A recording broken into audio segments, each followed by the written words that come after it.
السلام علیکم ورحمۃ اللہ وبرکاتہ۔ امید ہے آپ سب ایمان اور صحت کی بہترین حالتوں میں ہوں گے۔ دورہ قرآن کے سفر میں آج ہم پارہ نمبر 11 کا آغاز کریں گے۔ آئیے پارہ نمبر 11 کا آغاز اللہ کے نام کے ساتھ کرتے ہیں۔ اعوذ باللہ من الشیطان الرجیم، بسم اللہ الرحمن الرحیم۔ رب اشرح لی صدری ویسر لی امری واحلل عقدۃ من لسانی یفقهوا قولی، رب زدنا علما، رب یسر ولا تعسر وتمم بالخیر وبک نستعین، آمین الہی آمین۔ پارہ نمبر 11 میں سورۃ توبہ کی آیات 93 سے 129 اور سورہ یونس کی آیات 1 سے 109 شامل ہیں۔ اس میں منافقین کے کردار، اللہ کی رحمت اور ایمان کی حقیقت پر روشنی ڈالی گئی ہے۔ سورۃ توبہ آیت 93 سے 110 میں بات ہے منافقین کے بہانے اور ان کا انجام۔ بسم اللہ الرحمن الرحیم، شروع اللہ کے نام سے جو بڑا مہربان نہایت رحم کرنے والا ہے۔ یعتذرون الیکم اذا رجعتم الیہم، وہ منافق تمہارے سامنے عذر پیش کریں گے جب تم ان کی طرف لوٹ کر جاؤ گے۔ اے نبی، ان سے کہہ دیجئے تم عذر پیش نہ کرو، ہم ہرگز تم پر یقین نہیں کریں گے۔ اللہ نے تمہارے حالات سے ہمیں آگاہ کر دیا ہے اور اللہ جلد تمہارے عمل دیکھ لے گا، اور اس کا رسول بھی۔ تم پر چھپی اور کھلی باتیں جاننے والے کی طرف لوٹائے جاؤ گے تو وہ تمہیں بتا دے گا جو تم عمل کرتے رہے۔ عنقریب وہ تمہارے لیے اللہ کی قسمیں کھائیں گے جب تم ان کی طرف پلٹو گے تاکہ تم ان سے درگزر کرو، چنانچہ تم ان سے درگزر ہی کرو۔ بلا شبہ وہ ناپاک ہے اور ان کا ٹھکانہ جہنم ہے، ان کاموں کے بدلے جو وہ کماتے رہے۔ وہ تمہارے لیے قسمیں کھائیں گے تاکہ تم ان سے راضی ہو جاؤ، سو اگر تم ان سے راضی ہو بھی جاؤ تو بھی اللہ ان لوگوں سے راضی نہیں ہوتا جو نافرمان ہے۔ ان آیات میں منافقین کا ذکر ہے جو تبوک کے سفر میں مسلمانوں کے ساتھ نہیں گئے تھے۔ نبی صلی اللہ علیہ وسلم مسلمانوں کی بخیریت واپسی پر اپنے عذر پیش کر کے ان کی نظروں میں وفادار بننا چاہتے تھے۔ اللہ تعالیٰ نے فرمایا جب تم ان کے پاس آؤ گے تو یہ عذر پیش کریں گے، اور ان سے کہہ دو کہ ہمارے سامنے عذر پیش کرنے کی ضرورت نہیں ہے، اس لیے کہ اللہ تعالیٰ نے تمہارے اصل حالات سے ہمیں باخبر کر دیا ہے۔ اب تمہارے جھوٹے عذروں کا ہم اعتبار کس طرح کر سکتے ہیں؟ البتہ ان عذروں کی حقیقت مستقبل قریب میں مزید واضح ہو جائے گی۔ تمہارا عمل جسے اللہ تعالیٰ دیکھ رہا ہے اور رسول کی نظر میں بھی اس پر ہے، تمہارے عذروں کی حقیقت خوب بے نقاب کر دے گا۔ اور اگر تم رسول اللہ صلی اللہ علیہ وسلم اور مسلمانوں کو پھر بھی فریب اور مغالطہ دینے میں کامیاب رہے تو بالآخر ایک وقت آئے گا جب تم ایسی ذات کی بارگاہ میں حاضر کیے جاؤ گے جو ظاہر اور باطن ہر چیز کو خوب جانتا ہے، اسے تو تم بصورت دھوکہ نہیں دے سکتے، اور اللہ تمہارا سارا کچا چھٹا تمہارے سامنے کھول کر رکھ دے گا۔ تو یہاں پہ ان کو یہ واضح کر دیا گیا کہ تم جو ہے چاہے کچھ بھی کر لو، کوئی بھی عذر و معذرت جو ہے وہ پیش کر لو تو اس میں تمہارے لیے وہ قبول نہیں کیے جائیں گے۔ بعض حدیث سے بھی ان کے کردار پر روشنی پڑتی ہے۔ مثلاً ایک موقع پر کچھ رابی رسول اللہ صلی اللہ علیہ وسلم کی خدمت میں حاضر ہوئے اور انہوں نے پوچھا کیا تم اپنے بچوں کو بوسہ دیتے ہو؟ صحابہ نے عرض کیا ہاں۔ انہوں نے کہا واللہ ہم تو بوسہ نہیں دیتے۔ رسول اللہ صلی اللہ علیہ وسلم نے یہ سن کر فرمایا اگر اللہ نے تمہارے دلوں میں رحم و شفقت کا جذبہ نکال دیا ہے تو میرا اس میں کیا اختیار ہے؟ اور اس کی وجہ یہ بھی کہ یہ مطلب کچھ جو عرابی ہیں وہ کفر و نفاق کی وجہ سے بہت زیادہ سخت ہو گئے ان کے دل، تو یہ یہاں ان کی سختی کو بیان کیا گیا ہے۔ دیہاتی کفر اور منافقت میں زیادہ سخت ہیں اور اس امر کے زیادہ لائق ہیں کہ وہ ان احکام کو نہ جان پائیں جو اللہ نے اپنے رسول پر نازل کیے، اور اللہ خوب جاننے والا، خوب حکمت والا ہے۔ اور کچھ دیہاتی اس کو تاوان سمجھتے ہیں جو وہ اللہ کی راہ میں خرچ کرتے ہیں، یعنی وہ سمجھتے ہیں کہ کوئی چٹی پڑ گئی ہے ان پہ اور تمہارے خلاف زمانے کی گردشوں کا انتظار کرتے ہیں، مگر منحوس گردش انہی کے خلاف ہے، اور اللہ خوب سننے والا، خوب جاننے والا ہے۔ اور کچھ دیہاتی وہ ہیں جو اللہ پر اور یوم آخرت پر ایمان لاتے ہیں، اور وہ جو کچھ خرچ کرتے ہیں اسے اللہ کے ہاں قربتوں کا ذریعہ، رسول کی دعاؤں کے حصول کا ذریعہ سمجھتے ہیں۔ آگاہ رہو، یقیناً یہ خرچ کرنا ان کے لیے قربت کا ذریعہ ہے، اللہ جلد انہیں اپنی رحمت میں داخل کرے گا، بے شک اللہ بہت بخشنے والا، رحم کرنے والا ہے۔ اور مہاجرین اور انصار میں سے قبول اسلام میں سبقت کرنے والے وہ لوگ ہیں جنہوں نے احسان کے ساتھ ان کی پیروی کی، اللہ ان سے راضی ہو گیا اور وہ اس سے راضی ہو گئے، اور اللہ نے ان کے لیے ایسے باغ تیار کیے ہیں جن کے نیچے نہریں بہتی ہیں، وہ ان میں ہمیشہ ہمیشہ رہیں گے، یہ بہت بڑی کامیابی ہے۔ اور تمہارے آس پاس جو دیہاتی ہیں ان میں سے بعض منافق ہیں اور بعض اہل مدینہ بھی نفاق پر اڑے ہوئے ہیں۔ اے نبی، آپ انہیں نہیں جانتے، ہم انہیں جانتے ہیں، ہم جلد ہی انہیں دوہری سزا دیں گے ہم جلد ہی انہیں دوہری سزا دیں گے، پھر وہ بڑے عذاب کی طرف لوٹائے جائیں گے۔ اور کچھ دیگر لوگ ہیں جنہوں نے اپنے گناہوں کا اقرار کیا، انہوں نے ملا جلا عمل کیا، ایک اچھا اور دوسرا برا، امید ہے کہ اللہ ان کی توبہ قبول فرمائے گا، یقیناً اللہ بہت بخشنے والا، نہایت رحم کرنے والا ہے۔ یہاں پہ یہ بات ان مخلص مسلمانوں کی ہے جو بغیر عذر کے محض تساہل کی وجہ سے تبوک میں نبی صلی اللہ علیہ وسلم کے ساتھ نہیں گئے تھے، بلکہ بعد میں انہیں اپنی غلطی کا احساس ہو گیا اور اعتراف گناہ کر لیا، تو یہاں پہ یہ ان کی بات کی گئی ہے کہ اللہ ان کی توبہ قبول فرمائے گا اور اللہ بہت بخشنے والا، نہایت رحم کرنے والا ہے۔ اے نبی، ان کے مالوں میں سے صدقہ لیجیے تاکہ آپ اس کے ذریعے سے انہیں پاک کریں اور ان کا تزکیہ کریں اور ان کے لیے دعا کریں، بے شک آپ کی دعا ان کے لیے سکون کا باعث ہے، اور اللہ خوب سننے والا، خوب جاننے والا ہے۔ کیا انہیں معلوم نہیں کہ بے شک اللہ ہی اپنے بندوں کی توبہ قبول فرماتا ہے اور وہی صدقات لیتا ہے، اور یہ کہ بلا شبہ اللہ ہی بہت توبہ قبول کرنے والا، نہایت رحم کرنے والا ہے۔ اور اے نبی، کہہ دیجئے تم عمل کرو، پھر اللہ تمہارے عمل کو عنقریب دیکھے گا، اور اس کا رسول اور مومنین بھی، اور تم جلد اس کی طرف لوٹائے جاؤ گے، جو چھپی اور کھلی باتیں جاننے والا ہے، پھر وہ تمہیں بتا دے گا جو کچھ تم کرتے رہے ہو۔ اور کچھ دوسرے لوگ ہیں جن کا معاملہ اللہ کا حکم آنے تک مؤخر کر دیا گیا ہے۔ یہاں پہ غزوہ تبوک سے پیچھے رہنے والے 3 گروہ تھے، ایک تو منافق تھے، دوسرے جو بلا عذر پیچھے رہ گئے تھے۔ یہ 2 قسم کے لوگ تھے، دونوں مخلص مسلمان تھے، اس لیے دونوں نے اپنی غلطی کا اعتراف کر لیا۔ ایک گروہ حضرت ابو لبابہ اور ان کے دیگر 6 ساتھی کا افراد تھا۔ جب رسول اللہ صلی اللہ علیہ وسلم تبوک سے مدینہ واپس آئے تو ان 7 صحابہ نے اپنے آپ کو مسجد نبی کے ستونوں سے باندھ لیا۔ رسول اللہ صلی اللہ علیہ وسلم کا گزر جب ان کے پاس سے ہوا تو ان ستونوں کے ساتھ بندھا ہوا دیکھ کر پوچھا، یہ کون لوگ ہیں؟ آپ کو بتلایا گیا کہ سفر تبوک میں پیچھے رہ جانے والے لوگ ہیں۔ انہوں نے اپنے آپ کو اس لیے باندھا ہے کہ آپ ان کی معذرت قبول فرما کر انہیں دست مبارک سے کھول دیں۔ آپ نے فرمایا، میں ان کو اس وقت تک نہیں کھولوں گا جب تک اللہ تعالیٰ کی طرف سے ان کو کھولنے کا حکم نازل نہیں ہوگا۔ تب اللہ تعالیٰ کی طرف سے یہ جو آیت ہے وآخرون اعترفوا نازل ہوئی۔ اس آیت کے نزول کے بعد رسول اللہ صلی اللہ علیہ وسلم نے انہیں کھول دیا۔ انہوں نے قبول توبہ کی خوشی میں اپنا مال بھی آپ کی خدمت میں بطور صدقہ پیش کر دیا، جسے آپ نے لینے سے انکار کر دیا، جس پر یہ آیت نازل ہوئی، خذ من اموالہم صدقہ، چنانچہ آپ نے ان کا مال بھی صدقہ کے لیے لے لیا۔ دوسرا ان مخلص مسلمانوں کا گروہ تھا جنہوں نے اپنے آپ کو ستونوں سے نہیں باندھا، تاہم رسول اللہ صلی اللہ علیہ وسلم کی خدمت میں حاضر ہو کر اپنی غلطی کا اعتراف کر لیا۔ اس آیت میں اسی گروہ کا ذکر ہے جن کے معاملے کو مؤخر کر دیا گیا تھا۔ یہ 3 افراد ہیں اور آگے ہم ان کا ذکر دیکھتے ہیں کہ ان کے بارے میں کیا فیصلہ ہوا تھا۔ یا تو انہیں سزا دے گا یا تو ان کی توبہ قبول کر لے گا۔ اللہ خوب جاننے والا، خوب حکمت والا ہے۔ اور وہ لوگ جنہوں نے مسجد بنائی تاکہ مسلمانوں کو ضرر پہنچائیں اور کفر پھیلائیں اور مومنوں کے درمیان تفرقہ ڈالیں اور اس شخص کے لیے گھات لگائیں جو اس سے پہلے اور اللہ کے رسول سے لڑ چکا ہے، اور وہ ضرور قسمیں کھائیں گے کہ ہمارا ارادہ تو نیک ہی تھا، اور اللہ گواہی دیتا ہے کہ بے شک وہ سراسر جھوٹے ہیں۔ اے نبی، آپ اس مسجد میں کبھی بھی کھڑے نہ ہوں، البتہ وہ مسجد جس کی بنیاد اول روز سے ہی تقوی پر رکھی گئی ہے، اس کی زیادہ حقدار ہے کہ آپ اس میں کھڑے ہوں۔ اس میں ایسے لوگ ہیں جو بات کو پسند کرتے ہیں کہ وہ پاک صاف ہوں، اور اللہ پاک صاف رہنے والوں کو پسند کرتا ہے۔ کیا بھلا وہ شخص جس نے اپنی عمارت کی بنیاد اللہ کے تقوی اور اس کی رضا پر رکھی ہو وہ بہتر ہے، یا وہ شخص جس نے اپنی عمارت کی بنیاد دریا کے کنارے ایک کھوکھلے کرنے والے کنارے پر رکھی ہو، پھر وہ اسے جہنم کی آگ میں لے گرا اور اللہ ظالموں کو ہدایت نہیں دیتا۔ یہاں یہ مثال بتائی گئی ہے کہ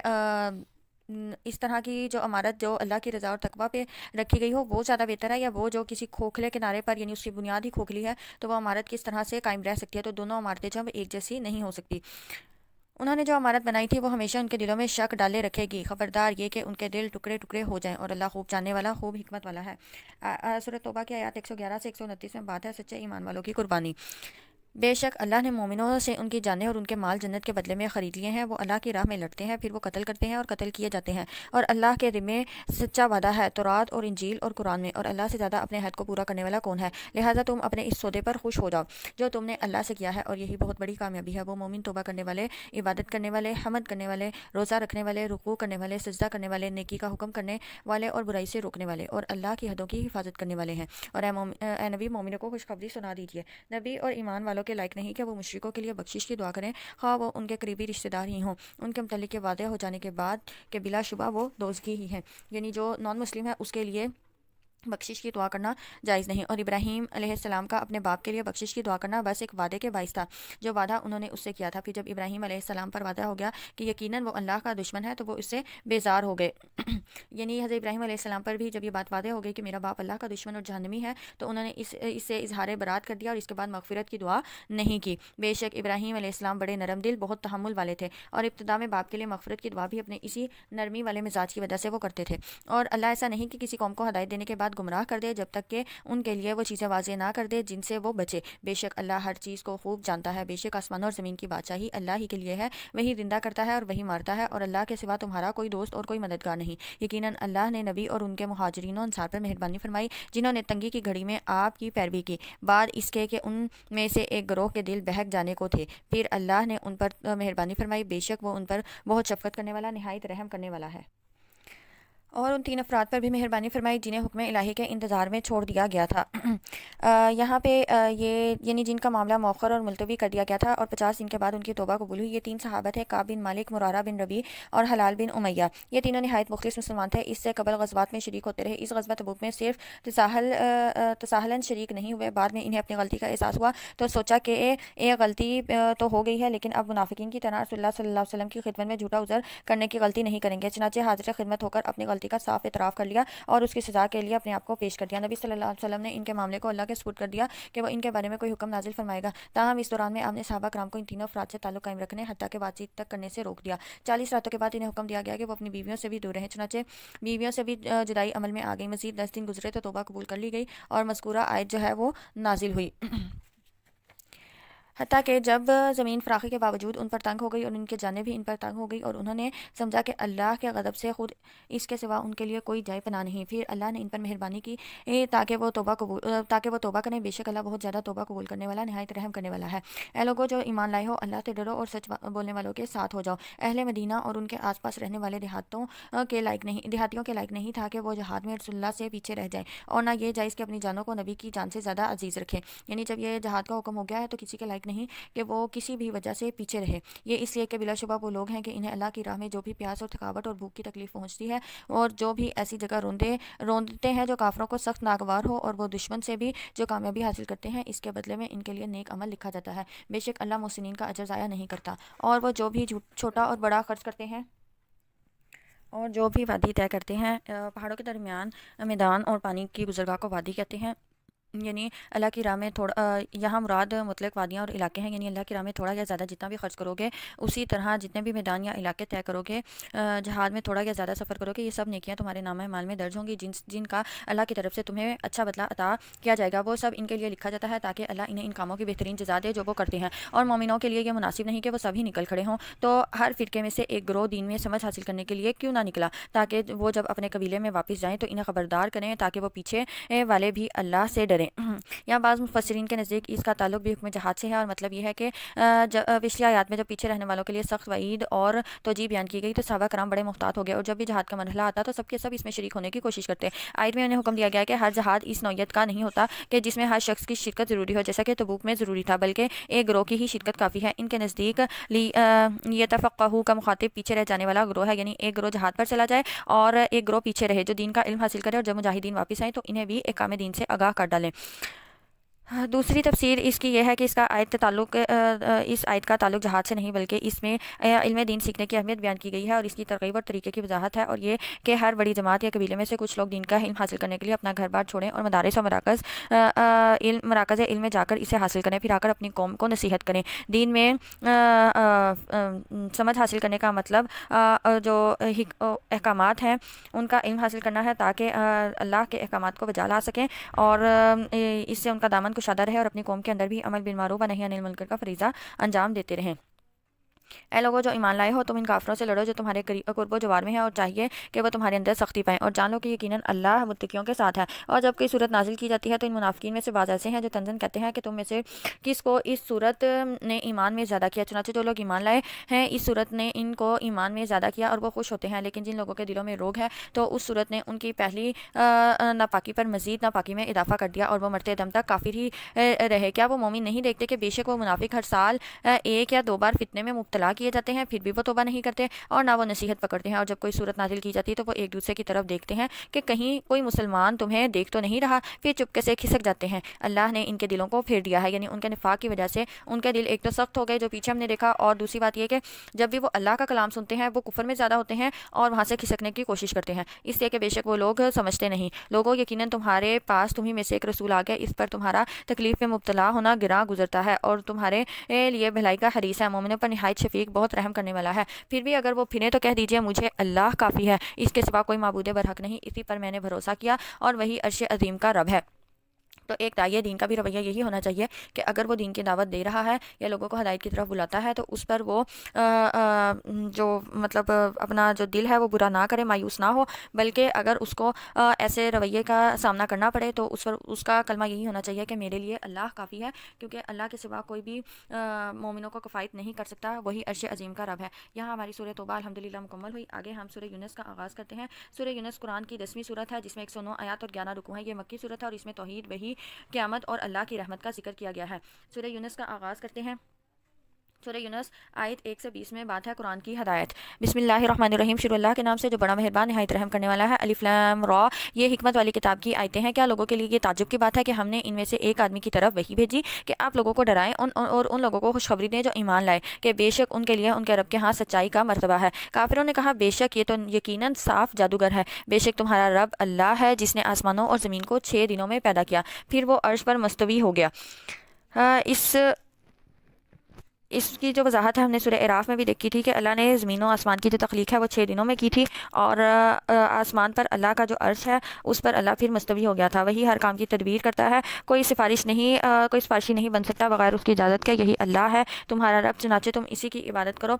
پھر کیا تم نصیحت نہیں پکڑتے؟ تم سب کو اسی کی طرف لوٹ کر جانا ہے، اللہ کا وعدہ سچا ہے، بے شک وہی مخلوق کو پہلی بار پیدا کرتا ہے اور پھر وہی اس کو لوٹائے گا، یعنی زندہ کرے گا، تاکہ ان لوگوں کو انصاف کے ساتھ بدلہ دے جو ایمان لائے اور جنہوں نے نیک عمل کیے، اور جن لوگوں نے کفر کیا ان کے لیے پینے کو کھولتا ہوا پانی اور دردناک عذاب ہوگا، استغفر اللہ، اس لیے کہ وہ کفر کرتے تھے۔ وہی اللہ ہے جس نے سورج کو نہایت روشن بنایا اور چاند کو نور، اور ان کی منزلیں مقرر کی تاکہ تم سالوں کی گنتی اور حساب معلوم کر لو، یعنی ہم نے چاند کی چال کی منزلیں مقرر کر دی ہیں، ان منزلوں سے مراد وہ مسافت ہے جو ایک رات اور ایک دن میں اپنی مخصوص حرکت یا چال کے ساتھ طے کرتا ہے، یہ 28 منزلیں ہیں، ہر رات کو ایک منزل پر پہنچتا ہے جس میں کبھی خطا نہیں ہوتی، پہلی منزلوں میں وہ چھوٹا اور باریک نظر آتا ہے، پھر بتدریج بڑا ہوتا جاتا ہے، یہاں تک کہ 14ویں شب یا 14ویں منزل پر وہ مکمل ہو جاتا ہے، اس کے بعد پھر وہ سکڑنا اور باریک ہونا شروع ہو جاتا ہے، یہاں تک کہ آخر میں ایک دو راتیں چھپا رہتا ہے، پھر حلال بن کر طلوع ہوتا ہے۔ اس کا فائدہ یہ بیان کیا گیا ہے کہ تم برسوں کی گنتی اور حساب معلوم کر سکو، یعنی چاند کی ان منازل اور افطار سے ہی مہینے اور سال بنتے ہیں جن سے تمہیں ہر چیز کا حساب کرنے میں آسانی رہتی ہے، یعنی سال 12 مہینے کا اور مہینہ 29 یا 30 دن کا، ایک دن 24 گھنٹے یعنی رات اور دن، اور جو ایام استوا میں 12 گھنٹے اور سردی گرمی میں کم و بیش ہوتے ہیں۔ تو یہ ساری جو چیزیں ہیں یہ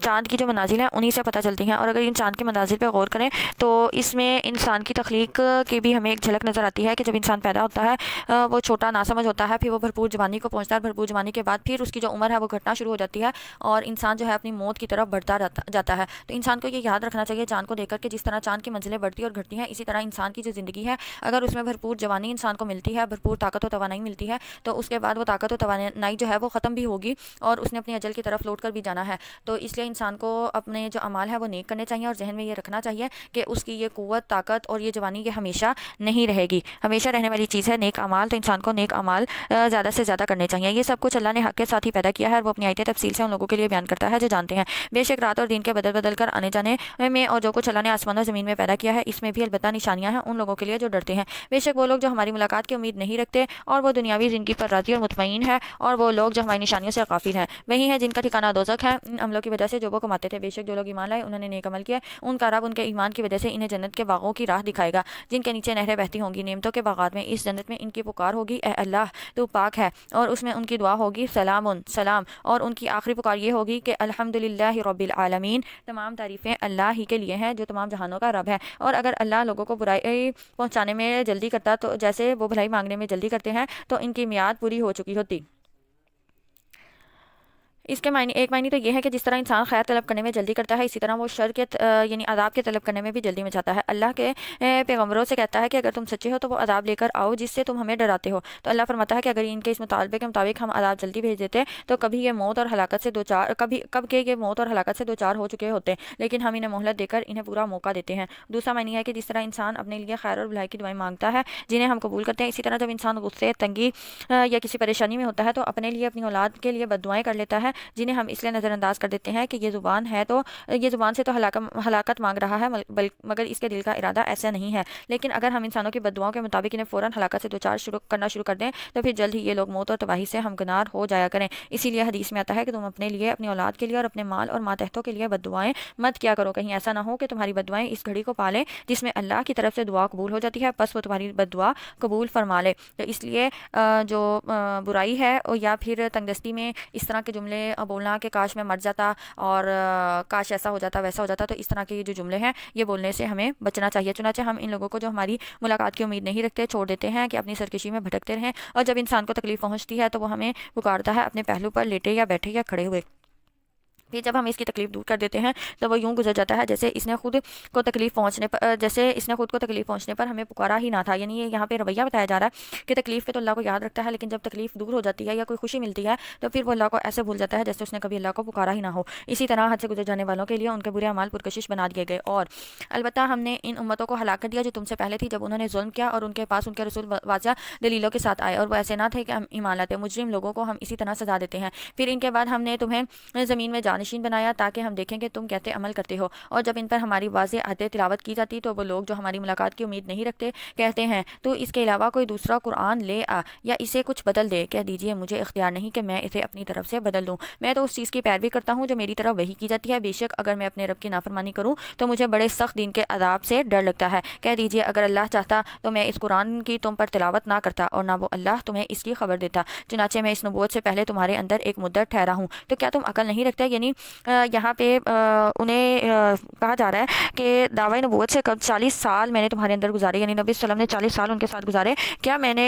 کسی استاد سے کچھ سیکھا ہے؟ اس طرح تم میری امانت اور صداقت کے بھی قائل رہے ہو، کیا اب یہ ممکن ہے کہ میں اللہ پر جھوٹ باندھنا شروع کر دوں؟ مطلب ان دونوں باتوں کا یہ ہے کہ قرآن اللہ ہی کا نازل کرتا ہے، نہ میں نے کسی سے سن یا سیکھ کر بیان کیا ہے، اور نہ یوں ہی جھوٹ موٹ اسے اللہ کی طرف منسوب کر دیا ہے۔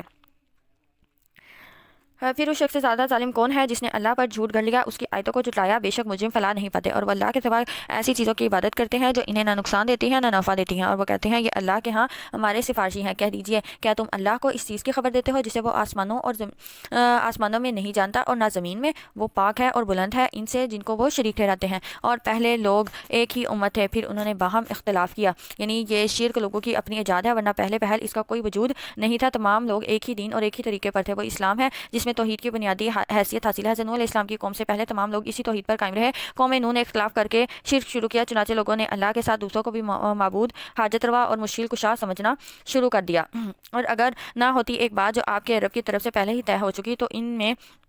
اس چیز سے متعلق ضرور فیصلہ کر دیا جاتا ہے جس میں وہ اختلاف کرتے ہیں، اور وہ کہتے ہیں کہ اس پر اس کے رب کی طرف سے کوئی نشانی کیوں نہیں نازل کی گئی؟ اس سے مراد کوئی بڑا معجزہ یا کوئی نشانی ہے جیسے قومی ثبوت کے لیے اونگی کا ظہور ہونا۔ تو آپ کہہ دیجئے یقیناً غیب تو اللہ ہی کے لیے ہے، پھر تم انتظار کرو، بے شک میں بھی تمہارے ساتھ انتظار کرنے والا ہوں۔ سورہ یونس آیت 21 سے 40 میں بات ہے اللہ کی قدرت اور توحید کی نشانیاں، اور جب ہم نے ان کافی لوگوں کو تکلیف پہنچنے کے بعد اپنی رحمت کا مزہ چکھاتے ہیں تو وہ فوراً ہی ہماری آیتوں میں ان کے لیے چالیں ہوتی ہیں جو وہ چلتے ہیں۔ کہہ دیجئے اللہ سب سے تیز تر ہے تدبیر کرنے میں، بے شک ہمارے بھیجے ہوئے فرشتے لکھتے جاتے ہیں جو تم مکر و فریب کرتے ہو، وہی ہے اللہ جو تمہیں خشکی اور تری میں چلاتا ہے یہاں تک کہ تم کشتیوں میں ہوتے ہو، اور وہ انہیں سواروں کو پکیزہ ہوا کے ساتھ لے چلتی ہیں اور وہ ان سے خوش ہوتے ہیں، تو اچانک ان کشتیوں پر طوفانی ہوا آ پہنچتی ہیں اور لہریں ان پر ہر طرف سے امڑ آتی ہیں، وہ خیال کرتے ہیں کہ بے شک وہ طوفان میں گھیر لیے گئے ہیں، تو اس وقت خالص اللہ ہی کی عبادت کرتے ہوئے اسے پکارتے ہیں، یعنی مشکل آتی ہے تو پھر انسان کو اپنے یہ جو معبود ہیں، شریک ہیں، پیر فقیر ہیں، وہ یاد نہیں آتے، یہ انسان کی فطرت ہے، اور انسان کی فطرت جو ہے اس میں توحید پائی جاتی ہے، تو وہ فوراً اللہ کو پکار اٹھتا ہے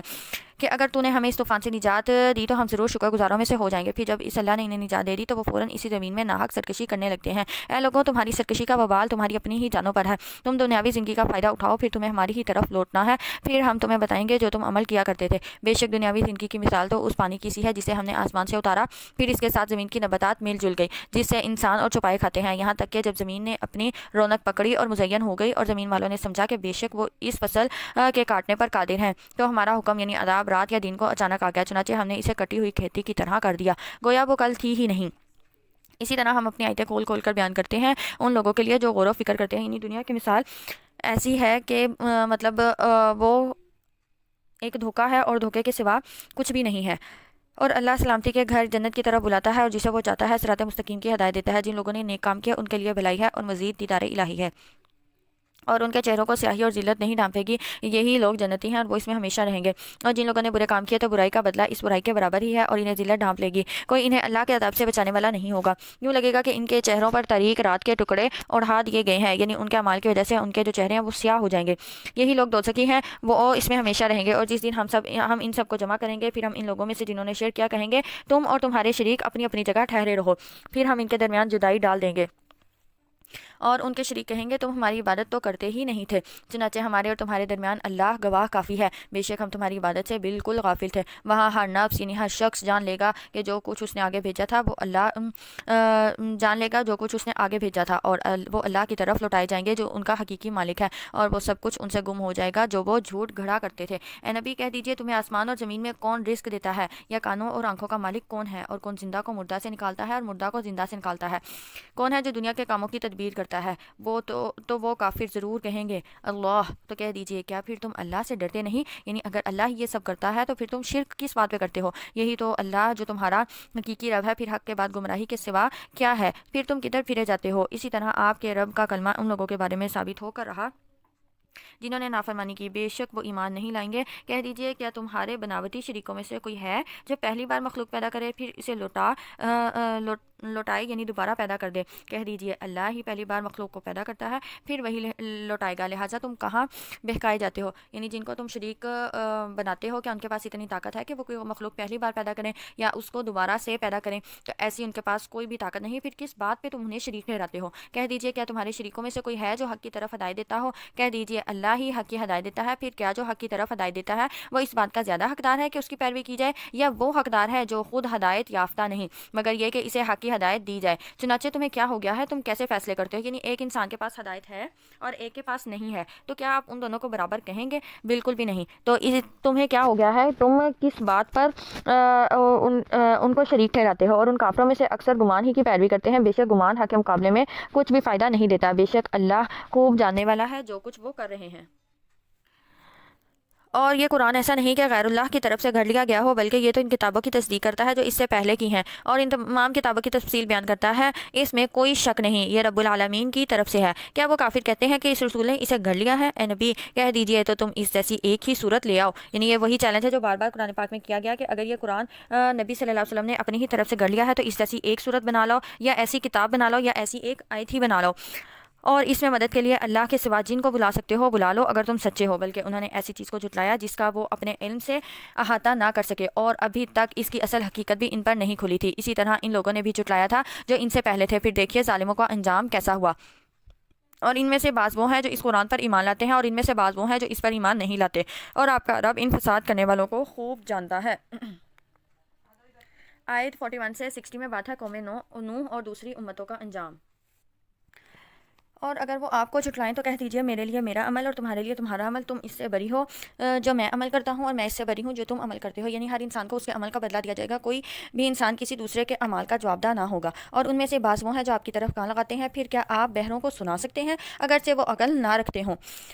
اور ان میں سے بعض وہ ہیں جو آپ کی طرف دیکھتے ہیں، پھر کیا آپ اندھوں کو راہ دکھا سکتے ہیں اگرچہ وہ نہ دیکھتے ہوں؟ بے شک اللہ لوگوں پر کچھ ظلم نہیں کرتا، مگر لوگ اپنے آپ پر خود ہی ظلم کرتے ہیں۔ یعنی ان کے کان اور آنکھیں ہیں، وہ سن اور دیکھ سکتے ہیں، لیکن ان کے جو دل کے کان اور دل کی آنکھیں ہیں جس سے وہ غور و فکر کرتے ہیں یا عقل و شعور سے وہ اس چیز کو نہ دیکھ سکتے ہیں اور نہ سمجھ سکتے ہیں، اور یہ اس وجہ سے کہ انہوں نے کفر کیا۔ اور جس دن وہ انہیں اکٹھا کرے گا تو انہیں یوں لگے گا جیسے وہ دنیا میں دن کی ایک گھڑی اس سے زیادہ نہ رہے تھے، وہ وہاں ایک دوسرے کو پہچان لیں گے۔ یقیناً وہ لوگ خسارے میں رہے جنہوں نے اللہ کی ملاقات کو جھٹلایا اور وہ ہدایت یافتہ نہ تھے۔ اور اے نبی اگر ہم ایسا کوئی عذاب آپ کو دکھا دیں جس کا ہم ان سے وعدہ کرتے ہیں، یا ہم آپ کو وفات دے دیں تو انہیں ہماری ہی طرف لوٹنا ہے، پھر اللہ ان کاموں پر گواہ ہے جو وہ کرتے ہیں۔ اور ہر امت کا ایک رسول ہے، پھر جب ان کا رسول آ گیا تو ان میں انصاف کے ساتھ فیصلہ کر دیا گیا اور ان پر ظلم نہیں کیا جاتا۔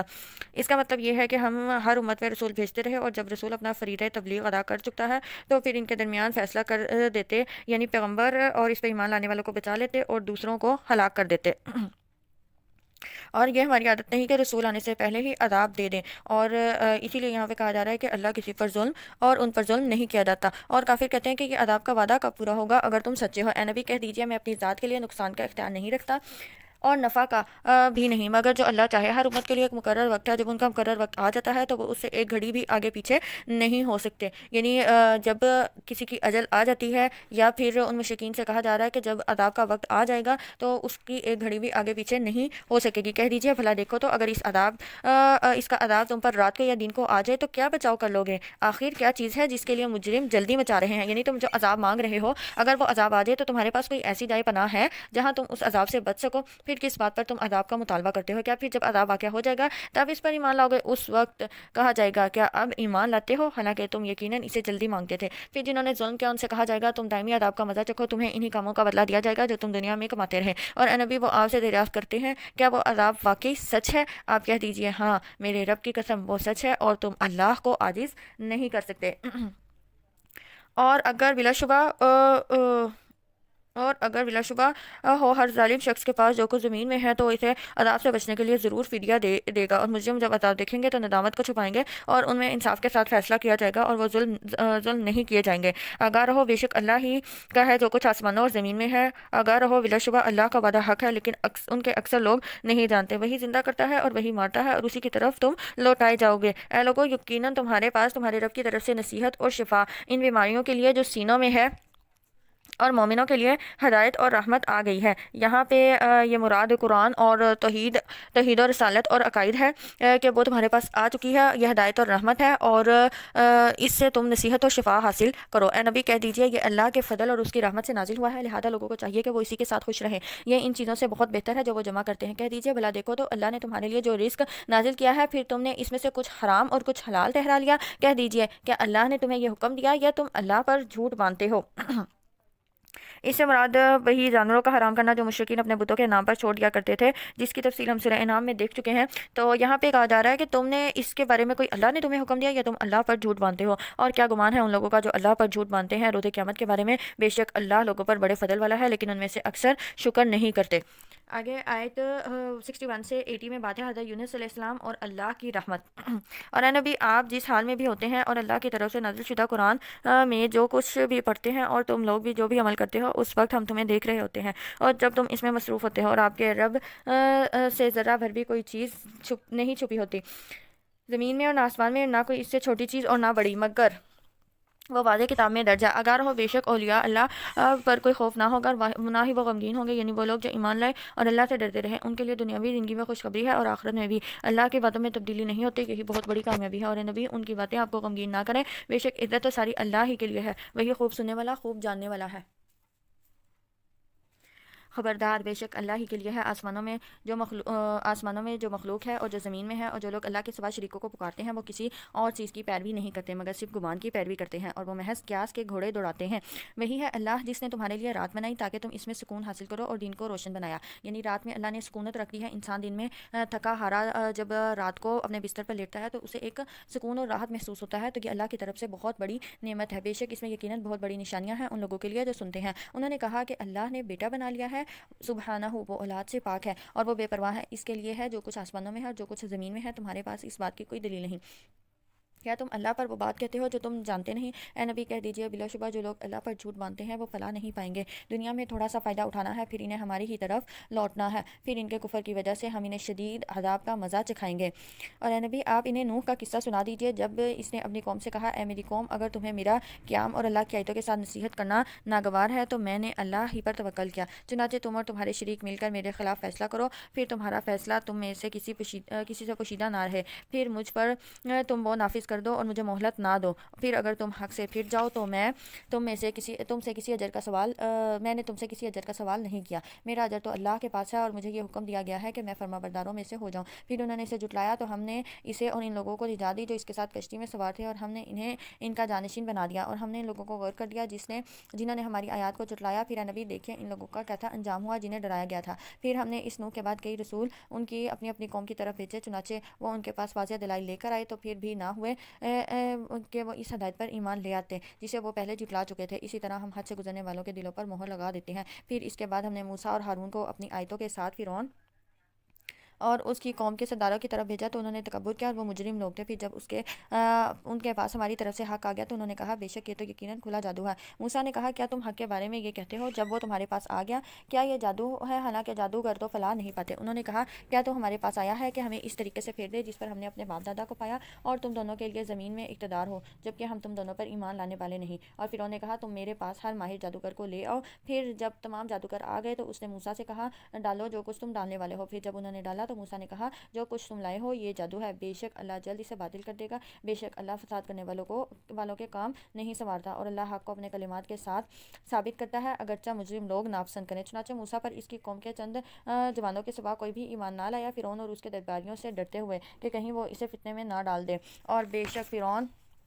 سرزمین مصر میں سرکش بنا ہوا تھا اور بے شک وہ حد سے گزر جانے والوں میں سے تھا۔ اور موسیٰ نے کہا اے میری قوم اگر تم اللہ پر ایمان لائے ہو تو اسی پر توکل کرو، اور اگر تم فرمانبردار ہو۔ چنانچہ انہوں نے کہا ہم نے اللہ ہی پر توکل کیا، اے ہمارے رب تو ہمیں ظالم قوم کے ہاتھوں آزمائش میں نہ ڈال، اور تو ہمیں اپنی رحمت کے ساتھ کافر قوم سے نجات دے۔ اور ہم نے موسیٰ اور اس کے بھائی کی طرف وحی کی کہ تم اپنی قوم کے لیے مصر میں کچھ گھر بناؤ اور تم اپنے گھروں کو قبلہ رو بناؤ اور نماز قائم کرو اور مومنوں کو خوشخبری دے دیجیے۔ اور موسیٰ نے کہا اے ہمارے رب بے شک تو نے فرعون اور اس کی قوم کے سرداروں کو دنیاوی زندگی میں شان و شوکت اور مال و زر دے رکھا ہے، اے ہمارے رب تاکہ وہ لوگوں کو تیری راہ سے بھٹکا دیں، اے ہمارے رب ان کے مال و زر غارت کر دے اور ان کے دل سخت کر دے، بس وہ ایمان نہ لائے یہاں تک کہ دردناک عذاب نہ دیکھ لیں۔ اللہ نے کہا یقیناً تم دونوں کی دعا قبول کر لی گئی، چنانچہ تم دونوں ثابت قدم رہو اور ان لوگوں کے راستے کی پیروی مت کرو جو علم نہیں رکھتے۔ اور ہم نے بنی اسرائیل کو سمندر سے پار کرا دیا اور فرعون اور اس کی فوجوں نے سرکشی اور ظلم کرتے ہوئے ان کا پیچھا کیا، یہاں تک کہ جب اسے غرق ہونے کو پا لیا تو پکار اٹھا کہ میں ایمان لاتا ہوں، بے شک اس ذات کے سوا کوئی معبود نہیں جس پر بنی اسرائیل ایمان لائے، اور میں مسلمانوں میں سے ہوں۔ اللہ نے فرمایا کیا اب ایمان لاتا ہے جبکہ تو پہلے نافرمان تھا اور تو فساد کرنے والوں میں سے تھا، چنانچہ آج تجھے نجات دیں گے، تیرے بدن سمیت تیرا جسم بچا کر سمندر سے باہر نکال پھینکیں گے تاکہ تو اپنے پیچھے والوں کے لیے نشان عبرت ہو، اور بے شک بہت سے لوگ ہماری نشانیوں سے البتہ کافر ہیں۔ اور یقیناً ہم نے بنی اسرائیل کو اچھا ٹھکانہ دیا اور ہم نے انہیں پاکیزہ چیزوں سے رزق دیا، پھر انہوں نے باہم اختلاف نہیں کیا یہاں تک کہ ان کے پاس علم آ گیا۔ اے نبی بے شک آپ کا رب ان کے درمیان روز قیامت قیامت ان باتوں کا فیصلہ کرے گا جس میں وہ اختلاف کرتے تھے۔ پھر اگر آپ اس کتاب کے متعلق شک میں ہوں جو ہم نے آپ کی طرف نازل کی ہے تو ان لوگوں سے پوچھیے جو آپ سے پہلے کتاب پڑھتے ہیں، یقیناً آپ کے پاس آپ کے رب کی طرف سے حق آ گیا، لہذا آپ شک کرنے والوں میں نہ ہوں،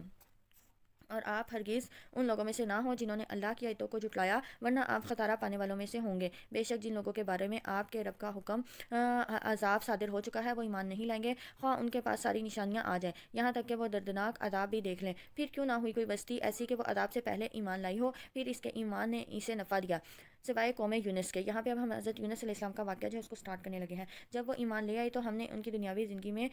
ذلت کا عذاب ڈال دیا اور ہم نے ایک مقرر وقت تک انہیں اس سے فائدہ اٹھانے دیا۔ اور اگر آپ کا رب چاہتا تو جو لوگ زمین میں ہیں سب کے سب سارے کے سارے ہی ایمان لے آتے، پھر کیا آپ لوگوں کو مجبور کریں گے یہاں تک کہ وہ مومن ہو جائیں؟ اور کسی شخص کے لیے ممکن نہیں کہ وہ اللہ کے حکم کے بغیر ایمان لائے، اور وہ اللہ ان لوگوں پر عذاب ڈال دیتا ہے جو عقل سے کام نہیں لیتے۔ اے نبی کہہ دیجئے دیکھو اور غور کرو جو کچھ آسمانوں اور زمین میں ہے، اور نشانیاں اور ڈراوے ان لوگوں کو کوئی فائدہ نہیں دیتے جو ایمان نہیں لاتے۔ تو یہ لوگ بھی گویا ان لوگوں کے سے دنوں کا انتظار کر رہے ہیں جو ان سے پہلے گزرے۔ کہہ دیجئے پھر تم انتظار کرو، بے شک میں بھی تمہارے ساتھ انتظار کرنے والوں میں سے ہوں، پھر ہم نجات دیتے ہیں اپنے رسولوں کو اور ان لوگوں کو جو ایمان لائے، اسی طرح ہم پر لازم ہے کہ ہم مومنوں کو نجات دیں۔ یہاں پہ دنیا کی حقیقت اور آخرت کی کامیابی کی بات ہے۔ کہہ دیجئے اے لوگو اگر تم میرے دین سے متعلق شک میں ہو تو میں ان کی عبادت نہیں کرتا جن کی تم اللہ کے سوا عبادت کرتے ہو، لیکن میں تو اللہ کی عبادت کرتا ہوں، وہ جو تمہیں وفا دیتا ہے، اور مجھے اس بات کا حکم دیا گیا ہے کہ میں مومنوں میں سے ہو جاؤں، اور یہ کہ آپ یکسو ہو کر اپنا چہرہ دین اسلام کی طرف سیدھا رکھیں اور مشرکوں میں سے ہرگز نہ ہوں، اور آپ اللہ کے سوا انہیں مت پکارے جو نہ آپ کو نفع دے سکتے ہیں اور نہ آپ کو نقصان پہنچا سکتے ہیں۔ پھر اگر آپ نے ایسا کیا تو بے شک آپ بھی اس وقت ظالموں میں سے ہوں گے، اور اگر اللہ آپ کو کوئی تکلیف پہنچائے تو اس کے سوا کوئی بھی اسے دور کرنے والا نہیں، اور اگر آپ اللہ کے ساتھ کسی بھلائی کا ارادہ کرے اللہ آپ کے ساتھ کسی بھلائی کا ارادہ کرے تو کوئی بھی اس کے فضل کو رد کرنے والا نہیں، وہ اپنے بندوں میں سے جسے چاہتا ہے اس فضل سے نوازتا ہے، وہ بہت بخشنے والا نہایت رحم کرنے والا ہے۔ کہہ دیجئے اے لوگو یقیناً میں تمہارے پاس تمہارے رب کی طرف سے حق آ گیا ہے، چنانچہ جس شخص نے ہدایت پائی تو یقیناً وہ اپنے ہی لیے ہدایت پاتا ہے، اور جس نے گمراہی اختیار کی تو یقیناً وہ اپنے ہی لیے گمراہی اختیار کرتا ہے، اور میں تمہارا وکیل نہیں ہوں۔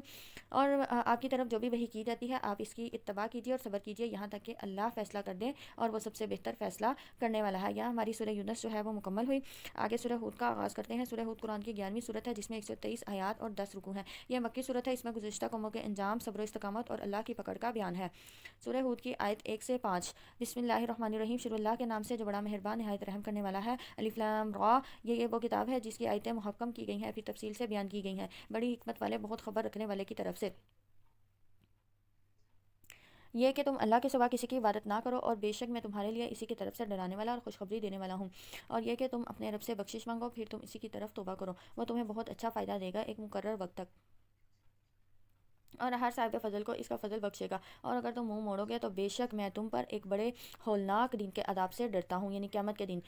کے عذاب سے۔ تمہارا لوٹنا اللہ ہی کی طرف ہے، وہ ہر چیز پر خوب قادر ہے۔ خبردار، بے شک وہ اپنے سینے دوہرے کرتے ہیں تاکہ اس اللہ سے چھپ جائیں۔ خبردار، جب وہ اپنے کپڑے اوڑھتے ہیں تب بھی وہ اللہ جانتا ہے جو وہ چھپاتے اور ظاہر کرتے ہیں۔ بے شک اللہ سینوں کے راز خوب جاننے والا ہے، یعنی اللہ سے کوئی بھی چیز چھپی ہوئی نہیں ہے۔